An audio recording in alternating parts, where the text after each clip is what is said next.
Alô, bom dia. Nós estamos aqui na Jornada Ortodôntica da Unip e agora a gente vai conversar com o PhD Alexandre Franco Miranda. Ele tem o doutorado dele com especialidade em pacientes críticos. Bom dia, doutor Alexandre.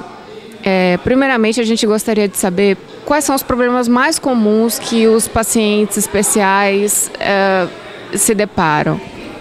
Bom dia, agradeço a oportunidade de estar aqui.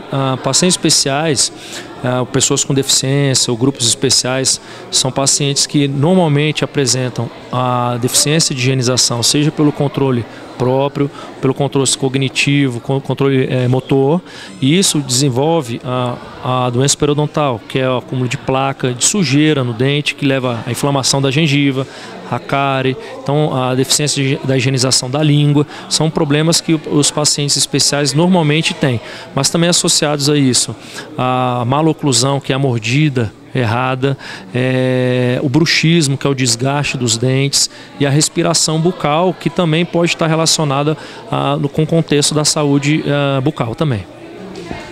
Relativo a pacientes idosos, a gente já ouviu dizer que o idoso ele nada mais é uma pessoa que retorna à infância. E você tem aquela questão da ossificação, passa a ter que usar a prótese dentária.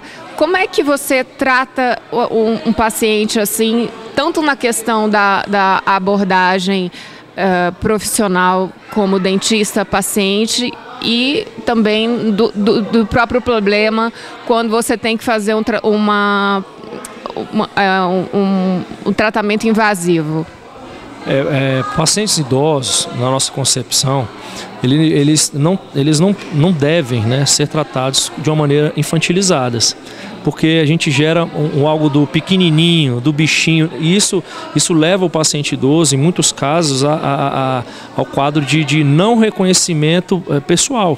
Então a gente precisa ter esse lado de tratar o idoso de uma maneira direta, simples possível, certo? Falando de uma maneira mais clara, mais objetiva, mais sintetizada, explicando mais para esse paciente idoso entender quais são as condutas, como é que seria o atendimento, quais são as abordagens.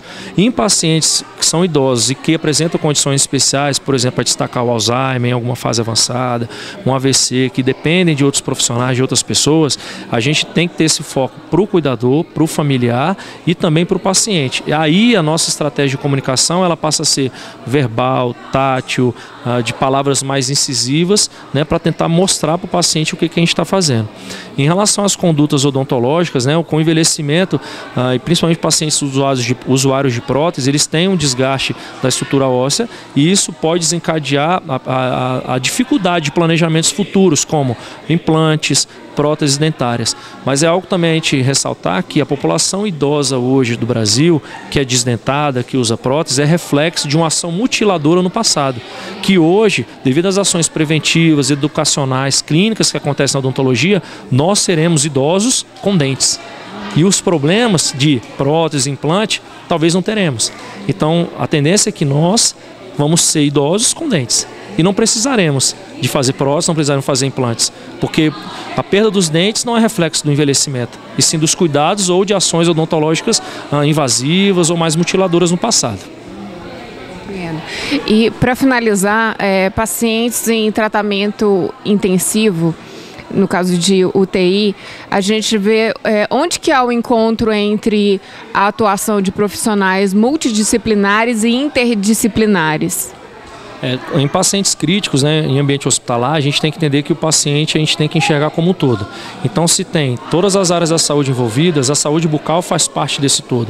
Então, o encontro da multidisciplinaridade na odontologia é quando a gente pega as várias especialidades odontológicas ou as especialidades que o paciente necessita e a gente vai intervir.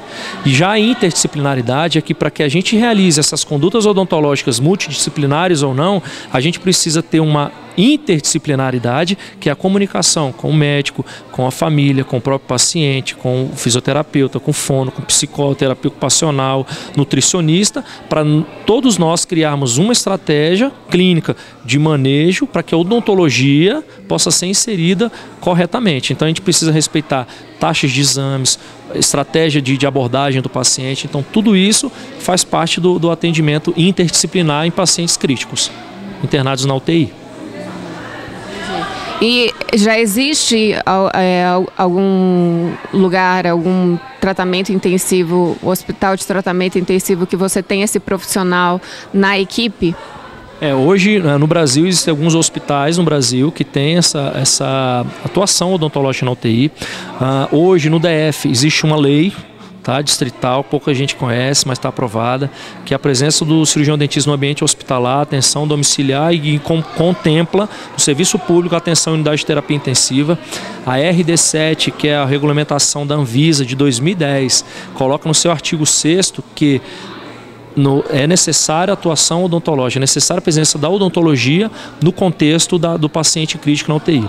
Em Brasília existem alguns hospitais que já têm o dentista inserido, hospitais particulares, por exemplo, o Hospital do Coração do Brasil, Santa Luzia, acho que o Hospital Daia, o Hospital Brasília, existe o dentista fazendo parte dessa equipe. Então é uma lei federal também, que passou pela Câmara, passou pelo Senado e agora está esperando a sanção presidencial, para que a gente possa ter uma homogeneidade em relação à presença do dentista no hospital e dentro do hospital que ele possa atuar de maneira efetiva dentro da unidade de terapia intensiva. Então o foco não é único, sim, ele é macro. Compreendi. E você poderia estar nos contando um caso de maior gravidade que demandou bastante trabalho em equipe e que foi assim um destaque na tua carreira? Em relação ao contexto crítico dentro da UTI, recordo um paciente, 87, 88 anos, que ia fazer uma troca de válvula cardíaca, né, no coração e apresentava focos de infecção dentária na boca. O que seria isso? Resto de dentes, raízes residuais, acúmulo de tártaro, de processo inflamatório, inflamação, estava se queixando de dor. As taxas de exames dele de sangue estavam alteradas, estava com dificuldade de respiração, estava sob sedação, então era um paciente que estava no limite para ser submetido à intervenção cirúrgica cardiológica. E por meio da conduta odontológica, da avaliação clínica que foi realizada em planejamento com a equipe médica, com a equipe de enfermagem, técnico de enfermagem, família, a gente conseguiu criar uma estrutura, uma logística para que a gente pudesse atuar antes da conduta da cirurgia cardíaca, eliminar esses focos de infecção, esse processo inflamatório, e 3 dias após essa nossa intervenção, a saúde bucal ela deu uma melhorou. Então, como consequência também, a gente não pode determinar isso, que foi por causa da saúde bucal, mas os exames laboratoriais melhoraram e ele pôde, após 48, 72 horas, ser submetido a essa intervenção odontológica, ou essa intervenção cardiológica cirúrgica para troca de válvula no coração. É necessário também colocar que o atendimento ele foi feito antes e depois o acompanhamento do próprio paciente na UTI após a intervenção cardiológica.